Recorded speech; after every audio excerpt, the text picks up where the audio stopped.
ladies and gentlemen, the sessions are starting.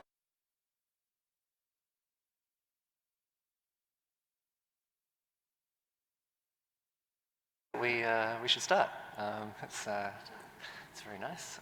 So welcome everybody to this first main session of the day. It's very nice to see you all here in this nice big room. We've got a really interesting session this morning about empowering key stakeholders in infection prevention and control.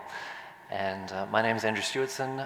I'm an infectious diseases physician from Melbourne, and we'll introduce my co-chair in a moment. But first of all, it's a pleasure to welcome Sonja Hansen from Charité Hospital in Berlin to give the first presentation about how to empower the hospital director, results of a cohort study to decrease HAI by training of hospital directors in IPC. And we're going to have four presenters and have, we hope, 20 minutes of discussion at the end. So please write down the questions that you have as they come along, so we don't forget them at the end. Thank you, Andrew, for the nice and kind introduction. Good morning to everyone. It's my pleasure to share some experiences with the work we did as we trained hospital directors. Of course, with the aim to reduce HAI, I also have some preliminary results on this. And we called our project Leadership in Infection Control with the short term LEAD IC. Leadership is an important role, or leaders have an important role in infection prevention, we know this. It's for, on the one hand, it's the role model that all others may follow their behaviors or their habits or their implementation approaches. But on the other hand, leaders should also adopt an organizational approach that facilitates development of a model that fully integrates infection control into hospital management. So ideally, IPC should be a core part of governance. And if we look at the German Infection Protection Act, at the paragraph which deals with the responsibility for IPC in hospitals, it goes into the same direction, that it's the managers who are responsible for infection prevention and control in the hospitals, that they shall ensure that the necessary medical science measures are taken to prevent nosocomial infections and to prevent the spread of pathogens, especially those with resistance. And so we planned this project, this study, to support these people. And the first question we had is, who are these people? So if you say it's a hospital director, is it more the CEO dealing with the financial issues, or is it the medical director or the chief medical officer? So in German hospitals, we have almost 2,000. It's basically the chief medical officer who's doing this job, who's responsible for IPC, also the head of the IPC committee. And so it was this group of people we invited for our to our project to participate. And the aim was to support these people, to support them with knowledge and training, and also to raise their awareness so that there is a chance for optimizing IPC relevant structures and processes in the hospitals. It was a cohort study with voluntary participation. We invited CMOs from hospitals who were participating in the National Surveillance System, KISS, and we had an intervention. We created this intervention as a multimodal strategy, that we had a one-day presence kickoff meeting in Berlin, a full day, and that we then created e-learning tools. We called it, we choose the format MOOCs, so the Massive Open Online Course, and then by the end we also offered another meeting to share experiences on the last months and their activities. So all training material was based on national recommendations, for sure, we have to take them into account, and also the helpful 8 core components published by WHO. So the topics were mainly principles of IPC, the ideal structure of IPC in a hospital, legal requirements for sure, IPC programs to define a program. It's not always very easy. And then for sure surveillance, education, implementation, outbreak investigation, and also antibiotic stewardship was a topic. So the outcomes, since it was a hospital-based intervention, was hospital data on C. diff, on nosocomial CDI, and we had the chance to obtain these data from the KISS system, so they were not actively involved, the CMOs, to get these data. They were all there because it was in our national reference data set. And then the second indicator, or the second outcome, was the process indicator on alcohol hand rub consumption at the hospital level. And then for sure, we sent also questionnaires to ask about concrete activities they did during that time. So this is the outline. It was a one-year intervention, and at the very early beginning, we had the kickoff meeting in Berlin, and very short after that, we offered these courses, very small distances between this, and then there was a lot of time left to implement some ideas, to identify gaps, and to maybe close gaps in IPC in their hospitals. And then we had the chance to also investigate the outcome parameter. So here you see the red dots, all the hospitals who participated. Actually, we invited 360 CMOs and 33 agreed to participate. Finally, 30 colleagues or 30 CMOs participated and showed up at the kickoff meeting in Berlin. And for sure, we were happy that they were coming from all parts from Germany to discuss also circumstances in the federal states in Germany. They had a size of 500 beds in the mean, so it was a good mix. We had the one-day presence day, the workshop. We offered 2 dates, and you see here the 2 dates. We had a great group of people during these days, and we really enjoyed the interaction with them, the discussion. It was a very honest discussion, I have to say, and I just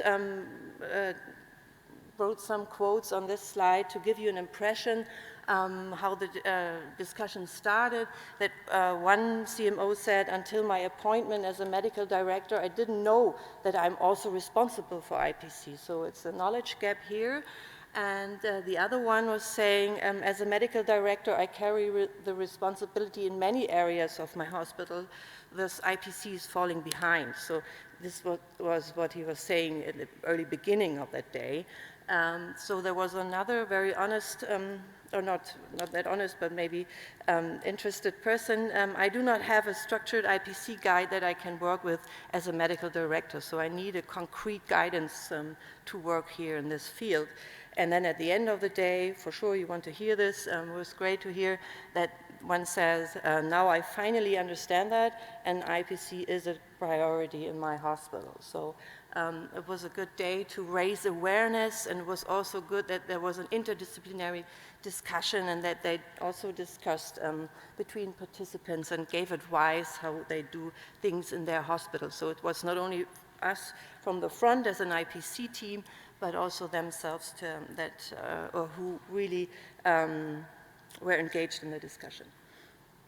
So we created these online e-learning tools. There's a university in Potsdam, very close to Berlin. They offer their studios, so you can have your topic and then it's recorded. It's not that green when someone uses these tools. It's easy accessible. They're very flexible to take the chance to learn on these topics. It was the same topics as I have shown before. And then every CMO got an ID, so we also had the chance to follow their usage or their registration on this platform, and how many material each of them yes, was looking at. And finally, we had a short analysis on the use of this tool. 21 of the 30 CMOs registered for this online tool. 8 of these 21 participated in all these training sessions, and the median use was 77% of the material. So not everybody uses that, but we know that people are different and that learning approaches are different, and we were happy with this high percentage of usage. Then we had the questionnaire that we asked the CMOs about concrete activities in their hospitals. We received 13 answers, not the 30 we would have loved to receive, but for sure it's a busy target group, so we were happy with the 13 questionnaires, and we analyzed them as you see here. For example, the first question was if there's any intensified interaction, cooperation after this intervention with the stakeholders in the hospital, and it's basically leading physicians and nurses with whom they cooperated more intensively, but also administration, CEO, and also local authorities. Are there any changes in the cooperation with the IPC team, which was also an aim that this is growing together in a way? So since cooperation was very good in the majority of the hospitals, there was no intensive approach to this. Some did intensify this cooperation or change it in that way that they intensified their meetings before the IPC committee meetings, so the preparation was intense here, and that they supported IPC projects or had regular meetings or meetings at a regular basis, including short reports on IPC topics. So we also asked about the IPC committee meeting itself. Were there any changes in the structure or program? Yes, there were some changes made. For example, the more intensive planning. I think this is good. If you have a good plan, you have a good meeting.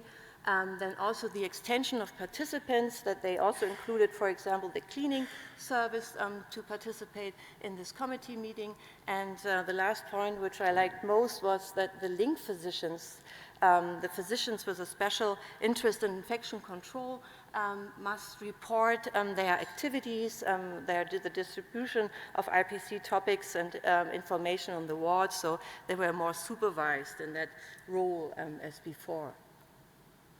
The adaptation of IPC measures was done in some hospitals. For example, guidelines were revised, especially regarding the risk areas, the different risk areas. There was also a topic during the workshop that we explained that this hospital has several areas with different risk for nosocomial infections. Then surveillance was intensified, also training programs, especially for physicians, and the outbreak management. And this is only preliminary results I can present on this CDI data and alcohol hand rub consumptions at the hospital level. We also had the chance to create a control group of all other KISS hospitals, all other acute care hospitals who participate in the surveillance system. And I show you here that we had the intervention group with the 30 hospitals and the control group with 330 hospitals from the KISS system. Interventional hospitals had a bit more beds in mean, and you see that they had a good start, a better start with the alcohol hand rub consumption in 2017, the baseline, but they had no increase. They showed no increase in the consumption at the hospital level. It was interesting to see that the control group showed an increase, which was also significant, but mainly due to the big size of this group. And then the CDI data show that there was also no decrease in CDI rates in the intervention group, but in the control group. But we have to see that it was a hospital-based intervention and not a concrete CDI or hand rub consumption intervention. You may remember that quote from one slide. that one participant said, I do not have a structured IPC guide that I can work with. So we see this also as a result of our project, that we created a joint recommendation, a brochure for this target group, for CMOs, in order to optimize, to have the knowledge for optimizing IPC in the hospitals. And I just wanted to show you how short this brochure is, covering all these topics. And it was great that we interacted here with these colleagues, and that they gave productive feedback how they have to use these data and how these data have to be presented in a very short version. So what we want to do is to also give this brochure to other CMOs. We have a strong support from the German Hospital Society, and we may reach them all. We may reach all CMOs from all hospitals then, and we plan to add an invitation for further training so that we can repeat this program with other colleagues from the hospitals. And this is also because we were motivated how open and positive these people were when they came to Berlin to this kickoff meeting. They were open, honest, and self-critical. I really have to say this. This is also often a knowledge gap, that they are not aware of their role and not aware of the structure of good IPC in hospitals.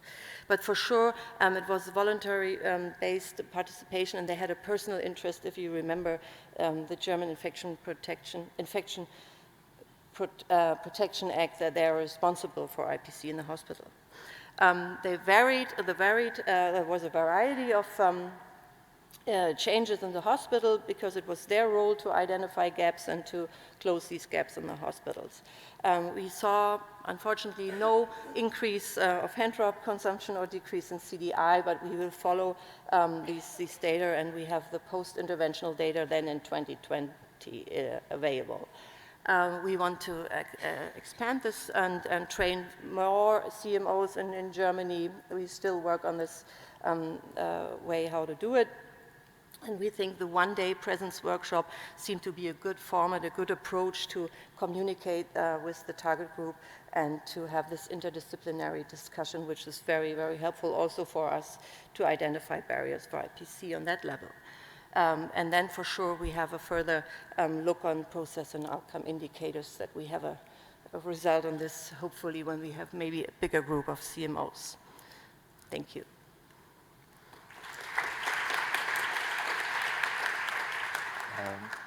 Thanks very much, Sonia, for that really interesting presentation. Now, we did say that we would save questions for the end, but we're a little bit ahead of time, so if we could take one question now already, if anyone has one, and if not, can I ask one, please, Sonia, which is just, we spend so much of our time educating other colleagues, healthcare workers, and then also sometimes patients. I think we're used to a certain dynamic. I was wondering if you could comment briefly on whether you needed to take into account a different personality type in the hospital executive, and how to convey messages in a different way appropriate for that group. You mean the different personalities? Well, that was a challenge for us, preparing that one-day course, and when we know there are the leaders showing up, and you have to have a good atmosphere, and you have to give space or room for discussion, and that they tell their stories, and then it depends on the group. I mean, if you have great people on board, you have a great project. So it was the first time we offered this, so they feel a bit special also, because they are the first CMOs who are trained. It was a good atmosphere. I don't know how it would be when they do have to come, you know, when they really do have to be trained. I don't know. Hopefully we can still convince these people. Yeah. Thank you very much. Thank you for that. And I'm sure there'll be more questions during the discussion time at the end. Thank you, Sonia. So it's my pleasure now to introduce our second speaker, Vanessa Carter, patient advocate from South Africa, who we had the good privilege of hearing her own story during the opening ceremony. And this morning, Vanessa is going to speak to us about empowering patients to participate as equal partners in infection prevention and control. So thank you very much, Vanessa. Okay, thank you. Thank you. Good morning, everybody. So, thanks, Andrew. I mean, as you can see by my picture, I've chosen a very appropriate image for where I come from, which is South Africa. So when we start talking about infection prevention control, I've always believed being a patient that goes beyond the hospital walls. And so this demonstrated exactly what it feels like, in the very impoverished areas that we live in South Africa, in most parts of it. So before I became a patient advocate, I was in marketing and design for 20 years. And so it just kind of seemed odd, or, that I ended up doing what I do as a patient advocate, advocating online, and I managed to build myself up very quickly because of that background. So one of the icons that works in advertising and creativity and design is a man called Don Norman. He's the director of the Interaction Design Foundation, which focuses on human-centered design. So what we're talking about today is patient empowerment, and this is very, very important, to understand what people's needs are. So he termed the coin user experience in the 1990s. It's always been around for a very long time, designing around the user experience. But he basically put it down in the dictionary when he was working for Apple Computers. So he wrote a book called The Design of Everyday Things. And what he put inside there was a theory that we as designers understand, which is what we call form follows function. So you can design whatever you want. It could look amazing. You could design, for example, a mobile application, electronic health records. It might have all the bells and whistles, but it needs to be functional. Form follows function. So, form is aesthetic, function is how it works. So in his book, as I said, he writes about the design of everyday things. He outlines the process of human-centered design. And in that, as a very brief overview, it needs to focus on people's needs, capabilities, and behavior first. And then one needs to design and accommodate those needs, capabilities, and behaviors. So if you look at the left-hand side, the kettle, everyday things, right? It might look aesthetically pleasing, but it's not very functional. So that all goes back to why you work with patients, why you work with people, to understand their needs so that it becomes functional, because that particular kettle right now wouldn't be functional if it wasn't designed around the fact that it needs to pour on the other side. So this is very important to healthcare design and health innovation, because every patient is different. I don't have to tell you this. Every patient is different in every different country. So for example, here's a young child using his cell phone. He might find that games works better for him, to gather data, than the elderly patient that's, in frail care, that has just had a cataract op that can't see the text on her mobile application. Therefore, the data that she collects isn't very accurate, compared to perhaps a South African woman trying to use her mobile application to have a HIV or self-testing or find the local clinic in her area, versus, for example, citizens that live in Khayelitsha. We've got a lot of townships in South Africa, where there's no connectivity, and the levels of innovation for RPC are going to be very different to, for example, using gamification for the young children that do have access to connectivity. So this is very important, and as I say, this comes again down to form follows function, understanding the person's needs, really investigating the user experience before you design anything. So one of the things that falls under what we call UX design is design thinking. It's just one element of it. And it's a process that happens to develop innovation. So the first part of that is to empathize. And it again goes back to the user experience. How do you feel? What is it that you need? Co-creating with patients, working with patients. This is where the whole innovative digital health thing is going towards, is, really empathizing and understanding before we build something that looks good, but it's not functional.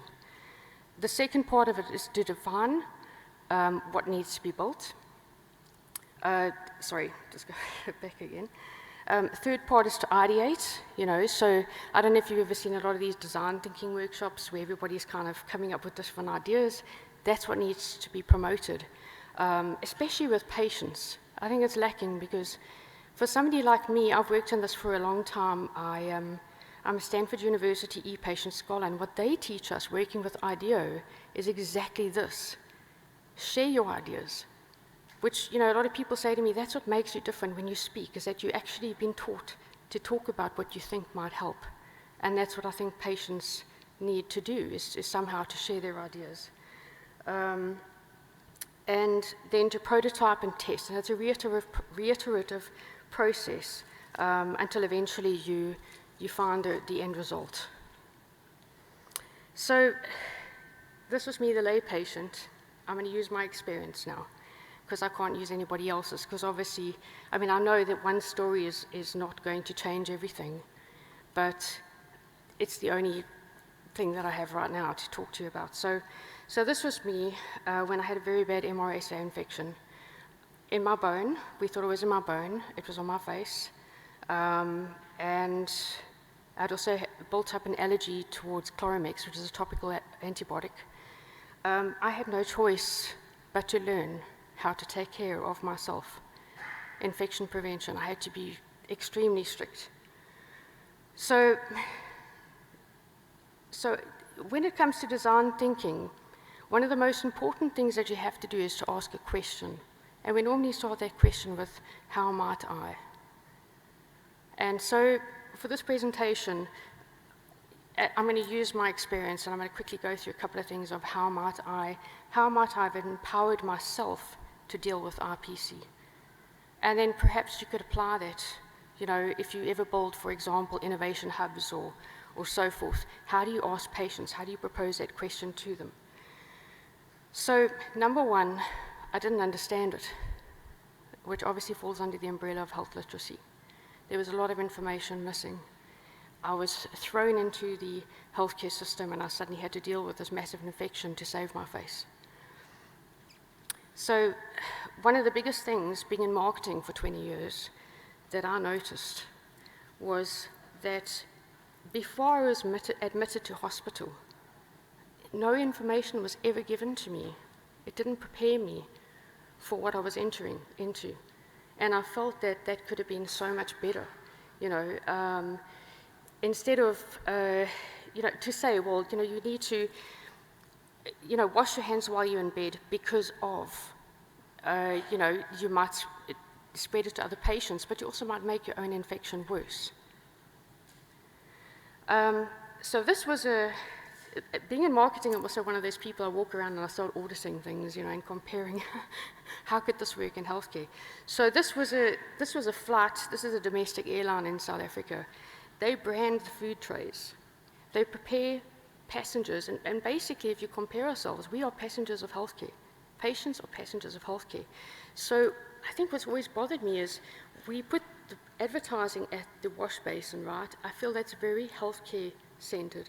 That's very health professional centered. It's not patient centered. Because if you've all been in a flight, if you compare yourself in a 20-hour flight, which I've just come from South Africa, 17-hour flight, you can't get out of your seat. When I was a patient, I was on pethidine, I was morphine, I was on high care, I was on breathing machines. I didn't go to the sink and read that poster very well because I just didn't have the energy and I didn't care. So for me, this made more sense if hospitals have food trays, right? That makes more sense to me to brand it that way. And again, maybe working with information pack. For me, this kind of thing would work in a low middle income country like South Africa because it's not expensive to do. So here's another message, or other messages that I found were missing. Your phone is contaminated. I kept answering my phone and the infection was right on my face. until I started becoming more empowered and I started to learn, hang on, you know, what are you doing? You got MRSA and you're putting this contaminated, dirty phone against your face. You're putting these spectacles on your face. You're touching your laptop because now you're away from your company and you're sitting in the hospital bed and you're going scratch, scratch, and it's, you know, why wash your hands? Because this to me is missing again. It's like, I think we're very instructive to patients. We're not explaining enough of why. How does it work? What do you mean? So again, that comes down to questions. What does keep it clean mean? This is all I ever heard. Keep it clean. I never got more specific instructions. Keep it clean. So I always felt that I could have gone home with, you know, home care again. What does keep it clean mean? Does it mean that I have to sterilize my counter with the shop, you know, kind of Dettol and dishwashing liquid that I find there, or do I use a face cloth? Most patients leave the hospital and they keep their wound, they keep their bandages on for 10 days and they don't want to touch it. And then when they say, okay, now you can start living a normal life, that's what they do. And that's how I think infection keeps reoccurring, is because they never really taught RPC. It doesn't have to be complicated. It could be a simple thing like, you know, use alcohol rubbed spray when you get home, whatever you touch, and this is why.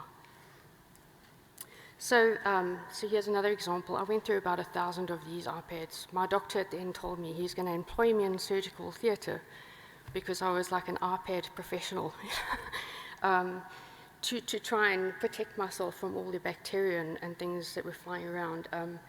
I had to teach myself this, and the way that I did that actually was the internet. So we always break the internet down, but it's such a powerful means. And I think that it could be used more by medical professionals to empower us. We shouldn't have to search so hard for information. You know, so MRSA safety in my community. Not one person said to me, you know, this can spread. So I was with my family all the time, looking after my son. Very, very naive, very lay patient, because no one ever told me it could spread. So my team was fragmented. I spoke about this on the first day. Care coordination and team dynamics. There's a lot of talk now about we're forming interdisciplinary care, we're forming multidisciplinary teams. My team was very dynamic. I had, obviously having facial reconstruction, you got the ophthalmologist, I had a prostheticist, ocularist. The ocularist doesn't work with the maxillofacial surgeon, doesn't work with the plastic surgeon, they just don't work together. And you get different opinions, or how can I say opinions? You get different information from each of them. So I would go visit each of them, like literally probably once a month, just to ask them, for example, my ocularist, to say, why do you think this infection is getting worse? Have you taken your artificial eye out? Because you know that that's an extra foreign body. That's information I wasn't getting from the plastic surgeon, because he wasn't an eye specialist. He wasn't a prostheticist. So for me personally, they need to build some kind of a platform where doctors can collaborate and help manage these infections together. You know, I'm not saying everybody sit in the room, but somehow we need to develop a platform that makes that possible. Because if I didn't know that, I might not have gotten past my infection that nearly killed me. So there we go. Yeah, can digital tools help them to collaborate and improve my care coordination and accessibility, as well as give them access to the antibiotics I've taken?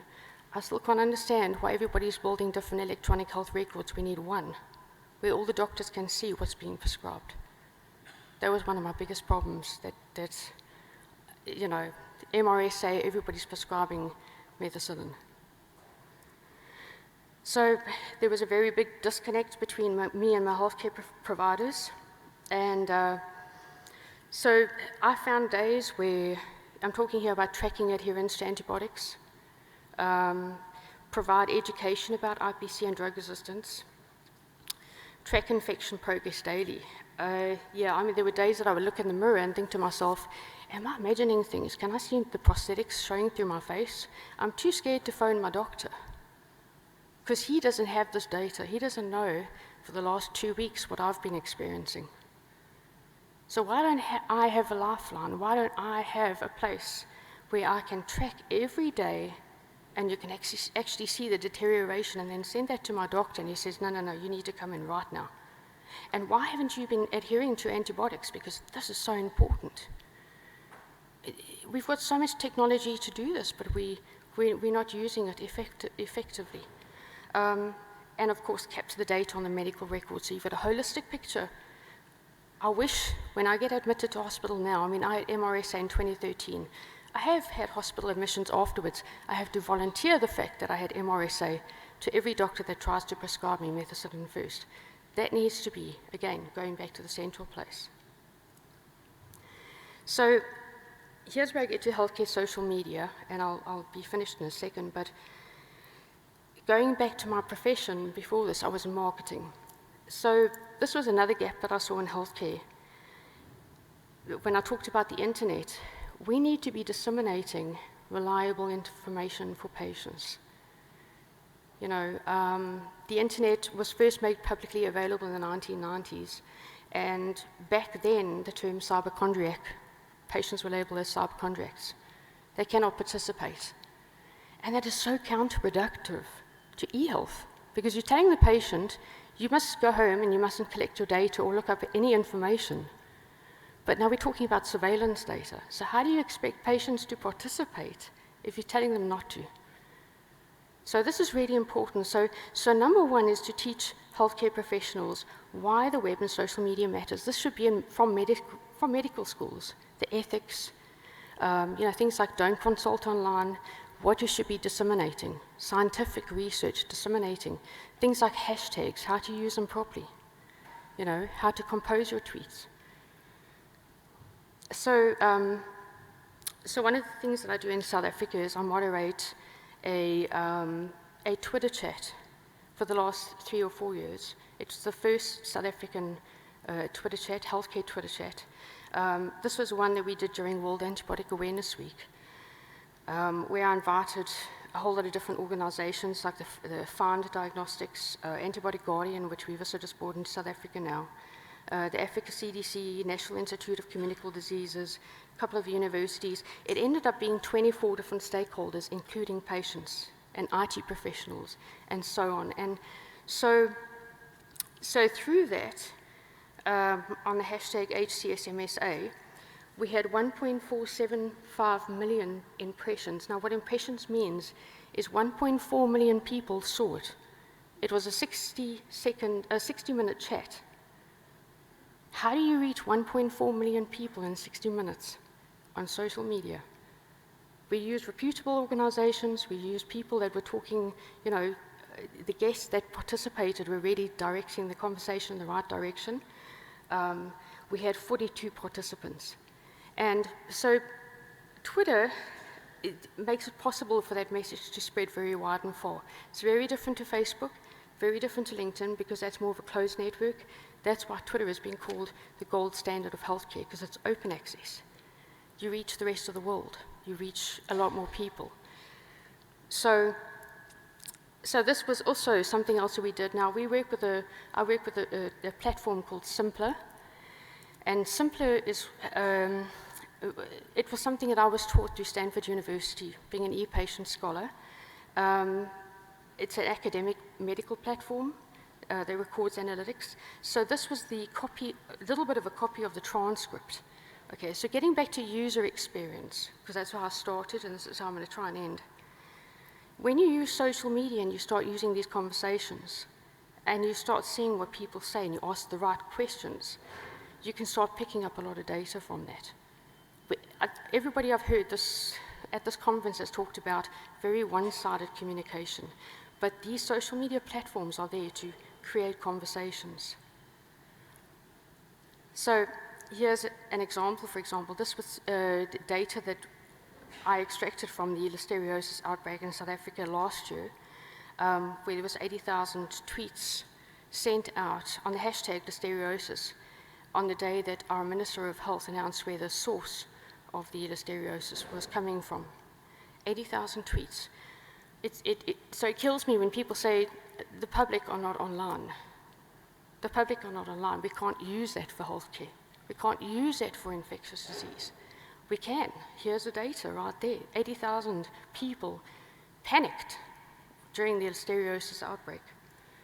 This was some of the more in-depth content from the Simpler platform again. So, you know, what were the public talking about? The second one down on the right-hand side was Jacaranda News. There's a media, one of the influencers, the media, Jacaranda News, which, you know, if they're disseminating the wrong information, this is where the health department needs to jump in and say, listen, we can see that you've got 100,000 tweets on this. Can we please give you some correct information so that you start influencing the public? So to end, I'll go back to Don Norman. As I said, design. You got to ask stupid questions. The stupid questions are the most powerful questions. When you ask, why is it this way, that's what leads to great innovation. So, you know, so do whatever you can, not just to understand the patient experience when you create innovation, but everybody's experience, because otherwise, you know, we're defeating the point of function. So thank you. That's my website if you'd like to do more. Thanks.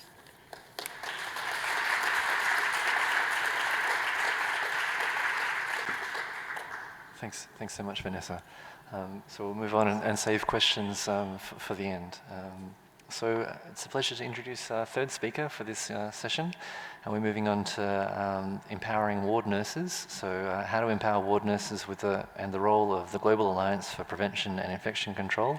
So it's a pleasure to welcome Amira Tatari, who has affiliations here in Geneva and also at Malta University. Thank you very much, Amira. Thank you very much. It is a pleasure to be here today. Thank you.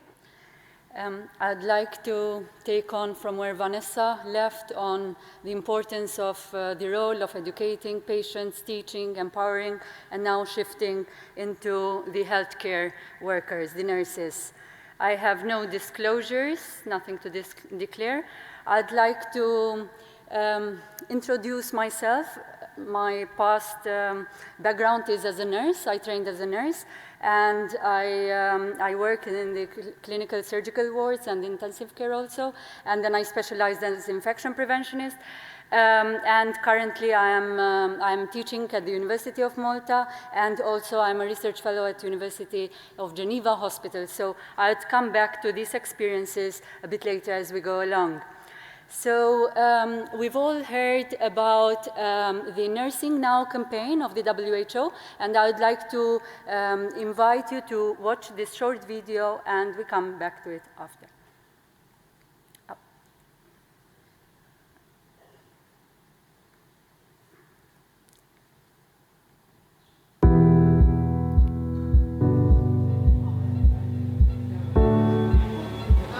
In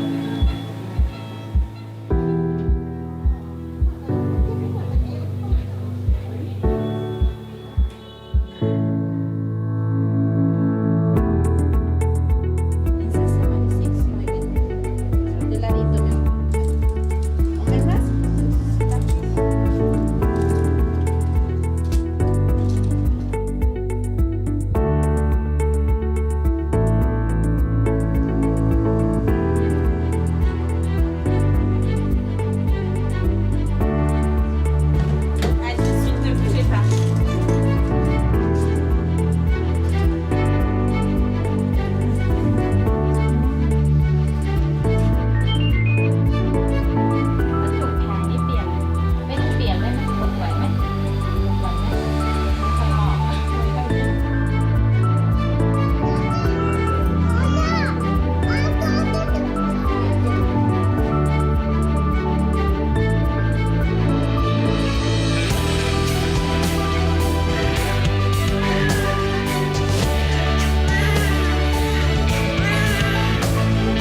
voit pas très bien. Mais si vous touchez, vous allez sentir que c'est difficile.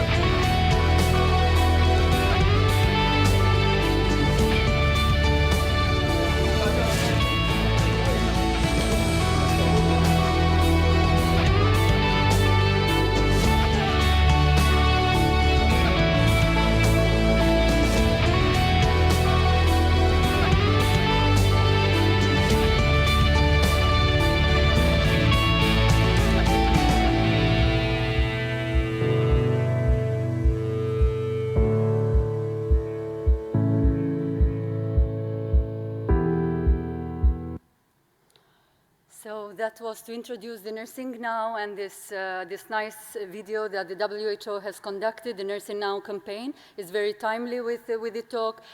This campaign empowers nurses globally because nursing is one of the major, they constitute the major healthcare workers in the world. So also here we have Nightingale. We cannot but not mention Florence Nightingale, echoing, first do no harm. And we are all as healthcare professionals driven by this ideal, first to do no harm to patients. And in an ideal world, we would all desire to have a healthcare which has no healthcare-associated infections, of course. And she was one of the pioneers and the mother also identified as the mother for IPC, where she has identified, as you can see here, with she also had this special dedication to statistics at that time, and she showed that by bringing in the commissioners, there was a mortality reduction after the sanitary commission was conducted, as you can see here. So what actually is, how can empowerment be defined? Authority or power given to someone to do something, and when it comes more closely, into nurse empowerment, is the extent to which nurses possess the power to influence the behavior of those around them. So the Nursing Now campaign lays on fundamentals, these 5 fundamentals. How can we ensure that nurses and midwives around the world have a more prominent voice in healthcare policy, being such a large workforce? Encouraging greater investment, because this can also lead to better global health and to strengthen the global economy. And also they have identified from previous reports, the triple report, that recruiting more nurses into leadership positions that can influence the global policy is crucial. Also the role of research, which helps to determine where nurses can have the greatest impact, and sharing of the best practices. So I will focus mainly on knowledge, skills, and expertise, and the work that we have done on how we can empower nurses both at a local level and at an international level. So here we see some of important quotes from WHO Chief Nursing Officer, and where she says that the healthcare workers and nurses are the DNA of the healthcare systems, and they are the healthcare environment's biggest asset, and they represent, as we said, the largest share of healthcare workers. So we need to emphasize and empower this large group of healthcare workers. And also we have the Duchess of Cambridge, which is the patron for the Nursing Now campaign.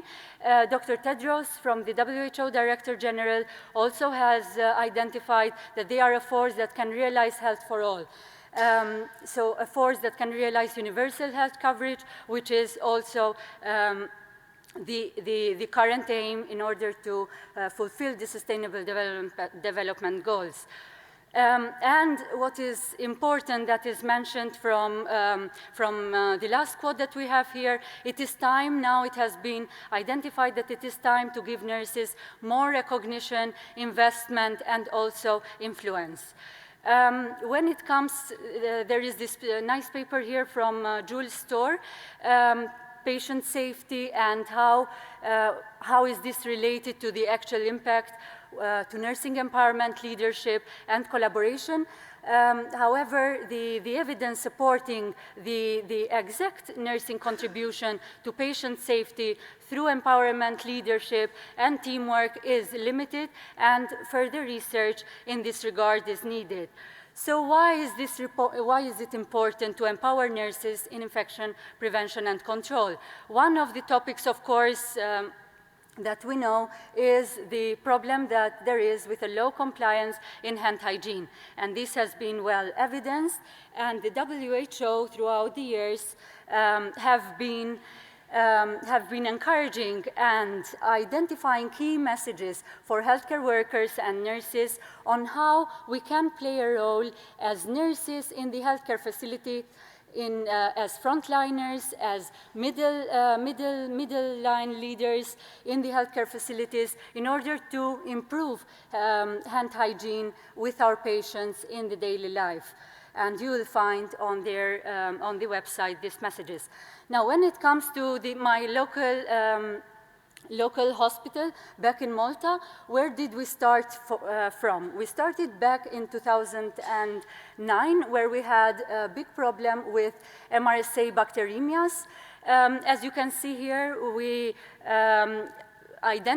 we did a root cause analysis, and we did involve nursing leaders from the wards, consultants, of course, and other members of the multidisciplinary team.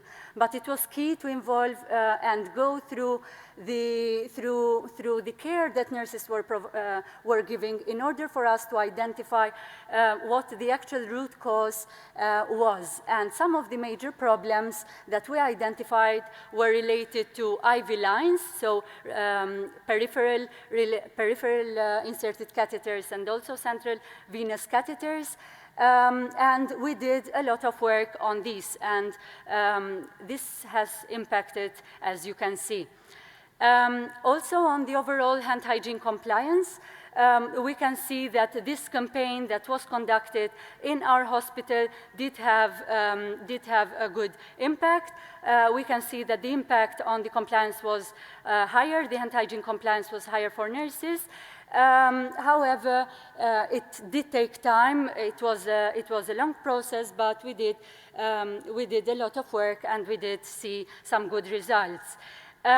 So, of course, we started with teaching. We identified that nurses in our hospital did not have the fundamental knowledge that they needed in order to perform their practices on a daily basis. So we based our information on the WHO 5 moments for hand hygiene and the technique how to hand job. And we also we identified role models from the wards, and they came up with ideas on creating posters. So it wasn't as we had previously or done in the past, where Infection Prevention and Control Unit takes the lead in different initiatives and provides all the guidelines, but we invited healthcare workers to create their own posters. So these are members of the team, and we also created some kind of competitions for them to come up with their ideas. So we didn't stop there. We found that with infection prevention and control, you need to be also creative. In order to include the healthcare workers, we also applied for this nice Hand Hygiene Excellence Award, and we were winners of the award, and it really gave us the opportunity to link more and empower healthcare workers. At the end, they really wanted also this award to be recognized from the WHO Collaborating Center. So this was another good way to engage IPC professionals and healthcare workers in the wards, and also sharing expertise through leadership. So furthermore, the work that we have been doing has been on teaching.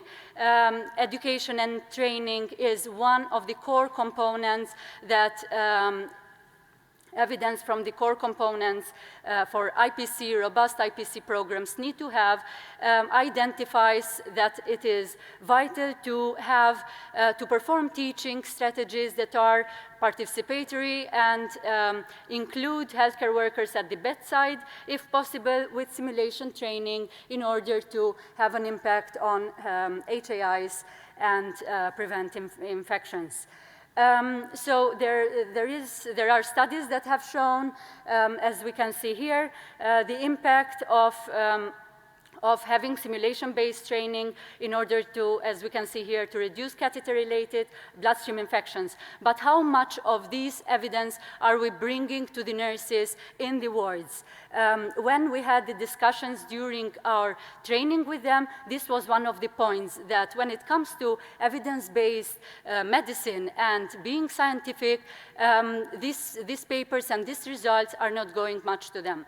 So we wanted also, moving away from the local hospital where I was. I also had, as I mentioned, the opportunity to work in Geneva, and we wanted to mobilize healthcare workers in a global level, and we've done quite some work. There is also the Global Alliance for Prevention and Infection Control, which is a relatively new alliance, which aims to bring together experts in the field across the globe and empower nurses to identify themselves not only at a local level, but at a more international level. And you can find more information on what the group are doing on how to empower in order to prevent healthcare-associated infections.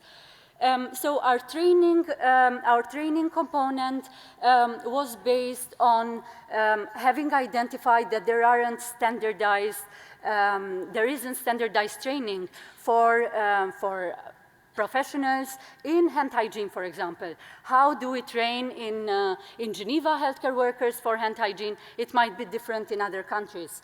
So we did this Train the Trainer in Hand Hygiene course, which was based on simulation-based training, participation, and we also evaluated knowledge pre and post, before, after the course. And this was done in several countries already, and the majority of participants were nurses, and it proved to be an excellent platform for them to come to share their experiences and what they're doing, and it was quite evident the need to learn more. As we can see here from these results of the different countries, we had the courses in the 6 countries. There was an improvement in the before and after the course in hand hygiene was conducted. And the course took in consideration different concepts based on the WHO multimodal improvement strategy. And it came throughout the programs in the different countries that there is a lack of training in their own institutions, especially in low and middle income countries. And Mexico and Spain, so in Mexico there was the highest improvement that there was in between before and the after, and the Spain had the largest improvement. We also followed them up to see how this training that was conducted, whether it has an impact in the long run. So other than when the course, before and after the intervention that was the course, we also followed up 6 months after, 1 year after, and 2 years, and we identified, especially as you can see for Spain, that there was a sustainability. The good thing of this program was that it was unique in providing the core evidence and training that they needed, and it also helps to harmonize hand hygiene practices amongst healthcare workers. And it was a great opportunity for both to create a platform for regional and national networks, and the idea was also to have course participants lead further training in their countries so that there is standardization. Also, there is more work to be done on how nurses can be empowered when it comes to antibiotic stewardship. What can they do how can we empower them to really fulfill their role in, for example, obtaining the appropriate cultures before the antibiotics are started? They are at the patient's journey, all throughout the patient's journey. So they can guide decisions when antibiotic therapy needs to be stopped, or when the cultures, taking immediate cultures, and there are a few things that they can contribute. So I would like to thank you for your attention, and we will take questions at the end. Thank you.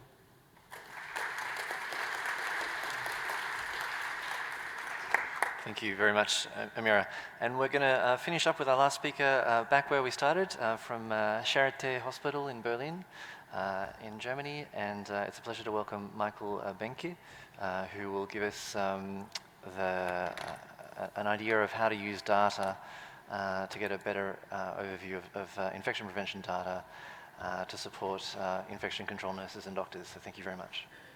Thank you for the introduction. I want to talk something about a software or software tools we developed to support the infection control professionals in our hospital. So the first question was, why do we need informatic methods in hospital infection control? So our infection control team wanted to get a detailed picture of every patient with some kind of clinical relevant pathogens in hospitals. In the software you can define what is a clinical relevant pathogen. And also they wanted to get a real-time overview about the situation in specific wards or in a group of wards. And the second one, or the second part of the software, important software tool, is that they wanted to identify clusters of pathogens increasing in some wards or in some places to prevent possible transmissions and to take some action for the prevention. And also they have to do a lot of routine IC activities and of course surveillance, and the software tools should support this too. So the current situation in hospital infection control in German hospitals, I have to say, is that the hospital digitalization is separated into different islands. By example, the radiology or laboratory information systems are islands, so subsystems, and the interaction or the interoperability between the subsystems is quite low.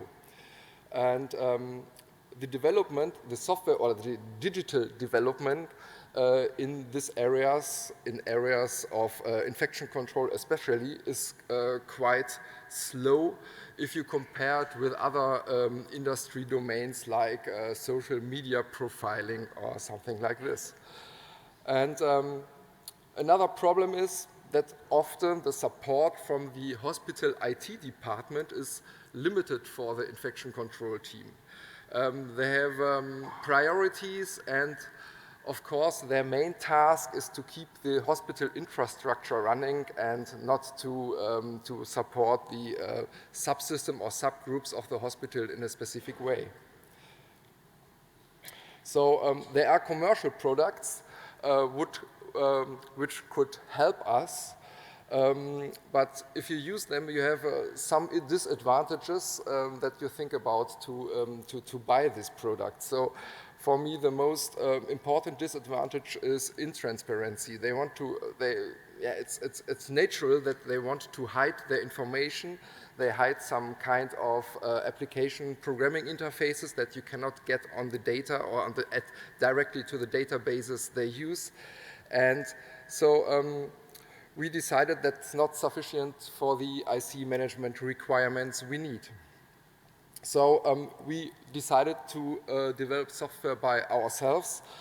Ourselves means that we are a small medical informatics team group located at the Institute of Hygiene at Charité, a large hospital in Berlin. And With the time, we developed a lot of experiences creating software for infection control.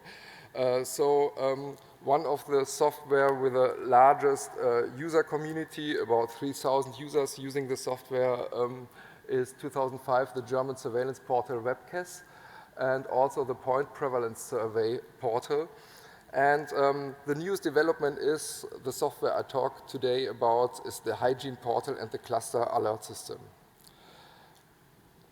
So to implement software for infection control in a hospital, you have to think about a minimal data set, a required data set you need for your work. And we analyzed that we need the patient master data and the patient hospital movement data as basis data to identify relevant patients. And also, very important is the data of the laboratory information system, especially the microbiology findings in our case. Additional data is important. That's the administration data, so the ICD codes and the operational procedure codes, the antibiotic treatment data, and some kind of other indicator data for infections. So the ideal way would be the automated collection of this data in a structured way. So what is structured? Structured data is a very initial problem we have to solve. Example is the microbiology. So I think you all know unstructured microbiology findings or reports. They are human readable, but very difficult for the machine to interpret the data on these reports. So I have to say in Germany, it's not unusual that the microbiology reports are sending by fax to the wards, of course, or in a more modern way, they are sent it directly from the laboratory information system to the clinical workspace software, but always in the human readable format. So here's an example. The white sheet in the back is the human readable format you all know, I'm sure, the microbiology report, which is patient-based. And I have outlined some examples here. There's a specimen. In this example, it's a blood culture, the pathogen, the Staph aureus, and the susceptibility pattern on the lower left side. So, structured means that you try to extract this data out of the data structure of the human readable report, or directly you get the parameters who specify this data set of microbiology report. So this row here in the middle is an example that you have the patient ID, the sampling date, the specimen, and the pathogen in a structured machine-readable format. So the specimen ID and the pathogen ID means that you have some kind of look-up tables in the background where all specimens who could occur or a whole list of pathogens is in a lookup table in the database, and this is just a reference to it. So if you have the possibility to have this structured data, then this is a recommendation we implemented in our hospital, how to get the infrastructure for the hospital to use the infrastructure for your IC tools. So in this example, on the left side here, you have the source data systems. Here in this, you see the hospital information system, the largest system usually in a hospital. And here in this example is the laboratory information system sending the microbiology findings. They all send the findings to the heart of the infrastructure. The heart of the infrastructure should be a communication server with some kind of interoperability standard, how to communicate with each other. This is mostly HL7. And this communication server sends the data again to a clinical data repository for infection control.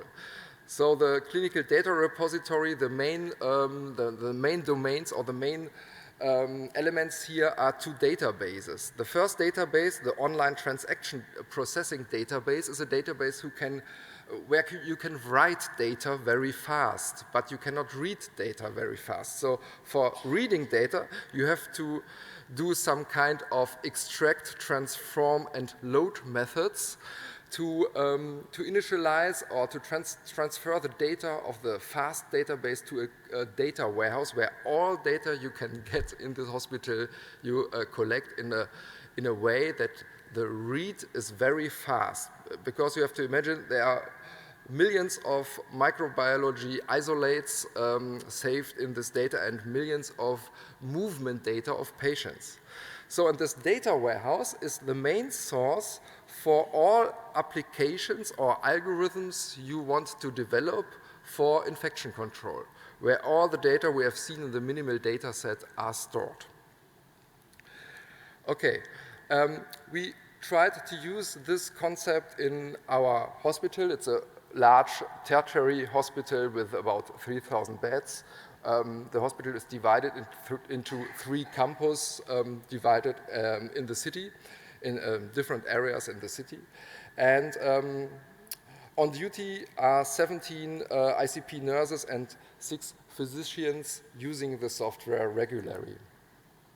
So the applications we developed are kind of 3 different modules. So the first application is the surveillance of pathogens. Then we implemented the cluster alert system and of course, the surveillance of hospital-acquired infections.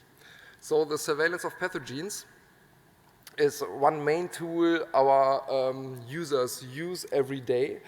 So you can find, if you imagine what kind of data you have in this data warehouse. So you can find every patient with any kind of pathogens on every location in the hospital at any time. You are completely flexible for this. You can filter for a patient, for a specific patient, for a specific time interval, for wards, group of wards, or wards where transmissions occurs maybe. And you can also filter for some kind of susceptibility pattern. So you are flexible to use which kind of resistance of ATC codes you want to find in the whole hospital. And the findings are showing up in some kind of tables. You see here an example of a table where the structured data is displayed. And here at the PDF symbol, you can, if you press on this symbol, you will see the traditional human-readable microbiology report. And also, you can see, or you can, by a press of a button, you can get the endemic niveau of the pathogen you are looking for. And so you can see what's the different endemic niveaus on different wards, by example, on ICUs or on normal wards. And at last, you can save all your search criteria to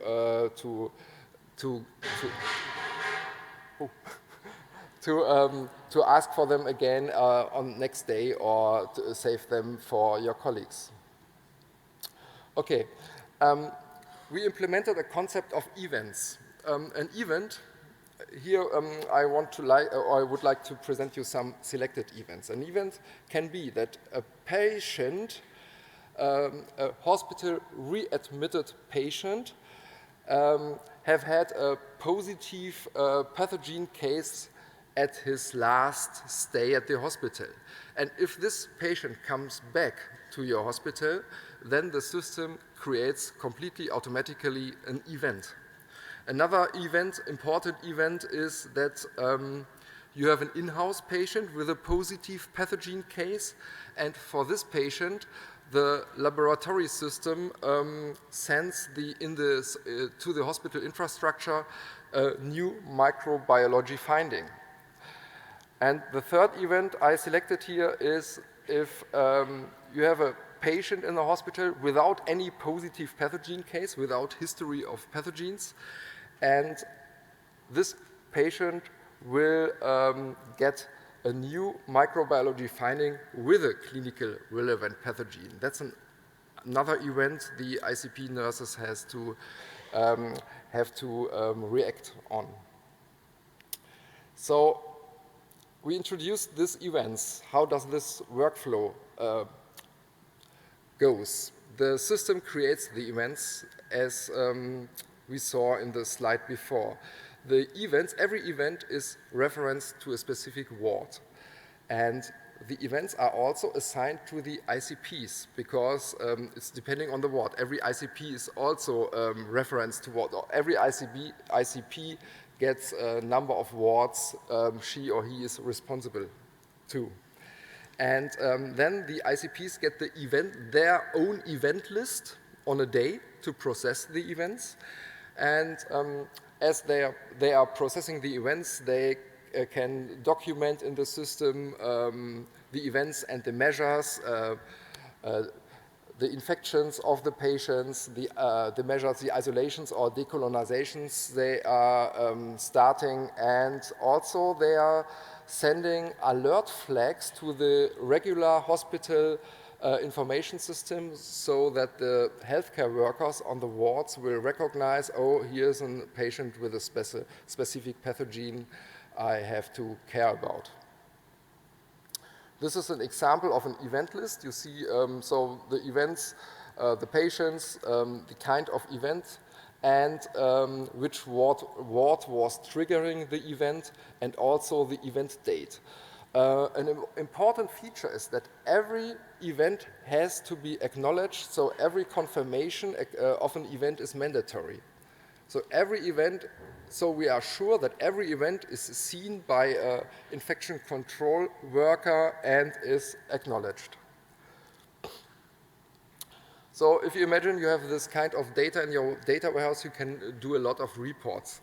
This is an example of a weekly report of MDRO. So you see here in this example an MRSR, one MRSR occurs at this ward, one patient, and if you click on the patient, you will get the list of patients, the names and their actual position in the hospital. Also, you can do hospital-wide statistics about MDRO.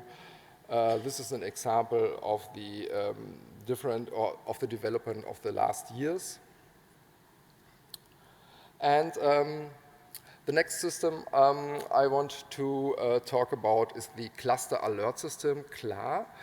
The objectives were to develop a support tool for the infection control that will detect unusual clusters of positive microbiology results.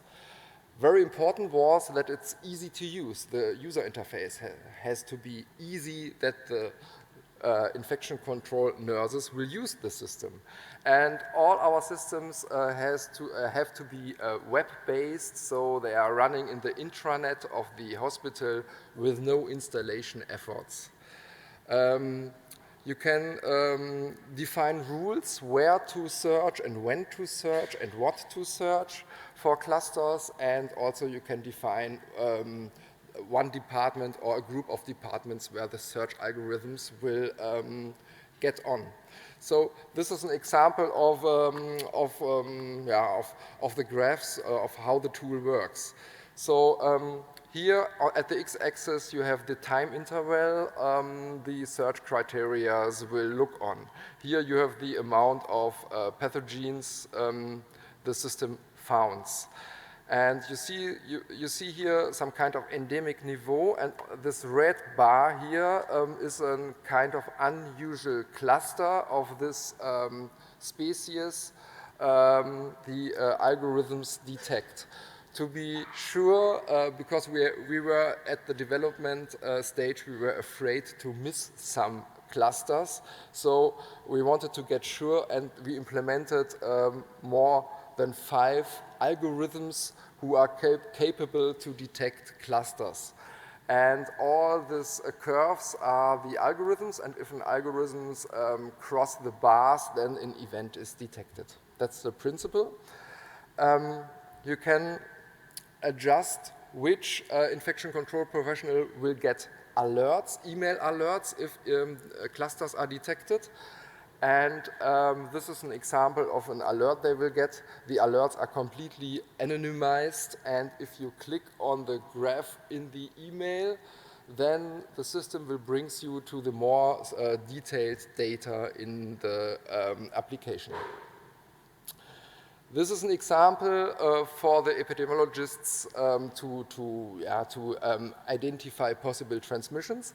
You see here the patients, different patients, and these are the calendar days. If you drag on the numbers, you will see the detailed calendar day. This is a code for Ward 1, Room 1. So you see that patient 1 is staying at Room 1, at Ward 1, and this means, this colored block means that there a kind of microbiology isolate, positive isolate occurred. And if you see that patient 2 came here to room 1, into the same room as patient 1, then you see the 4th days they are laying together in one room is the same isolate found in patient 2. The next step in development will be that we implemented an electronic documentation tool for the epidemiologic work. So we look for feedback, which cluster detection is important, which is not, and then we hope that the machine can decide the important clusters. The last slide I want to show you is the development of automatic surveillance. This is a nice figure from Maaike van Moerik. So automatic surveillance you can divide in 2 parts, semi-automatic surveillance or completely automatic surveillance. Semi-automatic means that the system with algorithms will find probable infections, and then it will generate a list, and you as an infection control professional has to decide the last step, it is an infection or not. Fully automated means that you will not have to decide anything anymore. The system will completely decide it's an infection or not. And so our next step will be that we want to implement the bloodstream infections as an automatic surveillance system, fully automatic surveillance. We tried to develop an early version some years before, but we were not satisfied with the results. And we will implement the surgical site infections as a semi-automatic system. So what are the barriers which are still existing? For now, I do not see a chance to get the patient-based antibiotic treatment data. Maybe we can get antibiotic treatment data for a whole ward, but not for a single patient in real time. That's bad for the system because we have a lot of ideas to use this data. And a very important thing is that the clinical director of the hospital has to support the development to improve the patient safety. So the barriers that that the IT department, by example, will not work so smoothly with you together will get lower if the clinical director is with you.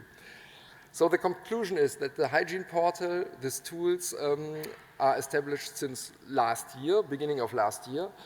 The workflow events produce 100% compliance, human resources are saved, and the data quality is improved because of the automatism. So we will try to implement the system in a small hospital as a pilot. And important is, if you want to implement such systems, the hospital IT has to fulfill the requirements for a minimal data set, structured data, and open application interfaces. In Germany, a large project is launched. It's called Medizininformatik Initiative to push the digitalization of patient data in hospitals for patient safety and research. Okay, thank you for your attention.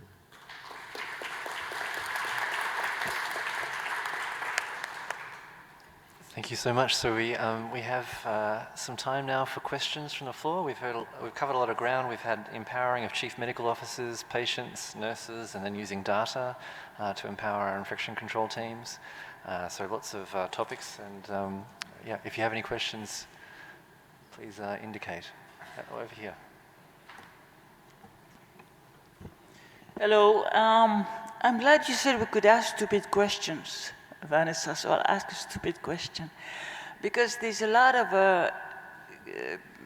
data about surveillance, and there's also data about what to tell the patient, what to tell the nurse, and I would like to see it more the other way. In other words, the patient has the right, for example, in Africa, where I used to work, to say that the injection has to be clean, because we have enormous amount of dirty injections. In India, in Pakistan, we had 760 children contaminated by HIV from unnecessary injections. So I was glad to see also, to hear your testimony, because we need more engagement. And about the nurses have got to have the right to also discuss with the doctor on an equal basis. Because otherwise, too many, I mean, I'm French-American, and I know perhaps in France but it's worse than the US, but in developing country, there's a lot of hierarchy. The cleaning person is not talked to by the nurse. The doctor doesn't talk to the nurse. And then the patient has nothing to say, quote unquote. So I'll ask the stupid question. I think many times the patient, because we all have been or will be patients sometimes in our lives, and you had quite a story to tell, but we all have stories to tell.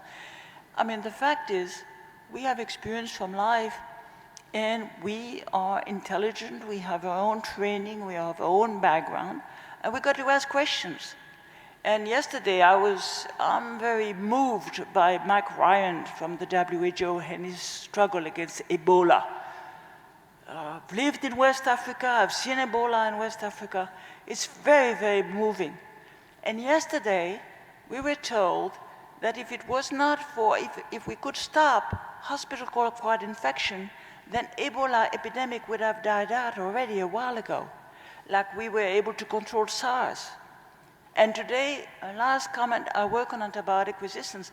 We are not going to be able to stop the millions of deaths from antibiotic resistance unless we can have IPC coming up as the main thing to fund on a global basis by governments, by investors, and unless we have a mass movement that say, no, there is no right to die in hospital, we need clean care. It's a fundamental human right. Thank you. Thanks very much for this comment. If anyone wants to respond. Yeah. Vanessa, yeah. Yeah, no, I mean, I totally agree with you. And this is, you know, what I've been fighting so hard for. And, you know, like I was saying, only from my one story perspective, it's so important, as you say, for the cleaners to be involved. I think when, you know, the way that I perceive something like One Health, and I see it as multiple data points, multiple people working together, because it's such a dynamic problem that we're dealing with. I'm not a scientist, but I grasp the gist of it. You know, so I think that you're 100% correct that everybody needs to be included. Thanks. I think we have a question over here. Firstly, I want to express my thanks and enjoyment. I have enjoyed this session. It's about empowerment of medical director, nurses, patient, and the role of data in infection control. And this is very important nowadays. And second thing, I want to ask Sonia Hansen about, as a medical director, she said that when she assigned as a medical director, she made, or she feels that its important role is to empower infection control, make it on its top priority, as I feel, or I understand. Did you involve yourself in infection control courses? I mean, did you share in teaching or training infection control pre-test and the post-test, and you were involved in some of this course as a trainer? Sorry. Thank you. Thank you for this question. That I have the chance to clarify, I'm not a medical director. I'm a hospital epidemiologist in Berlin, so I'm working in the field. But we had the idea to have the approach to train medical directors, and some of them are open to the topic, and some of them support the improvement processes in their hospitals, and they really, it was maybe an eye-opening event for them, that they see the necessity that they have to have this on their list of priorities. And they were not trained in IPC, maybe as a medical student, but this has been long ago. So, and we know that IPC training for medical students could be further improved also. So, thank you. Thanks very much. We're essentially at time, unless someone's got one very quick last question. But if not, then we might need to close the session, and I invite you to thank the 4 speakers again and for their presentations, and also thank you for attending. Thanks very much.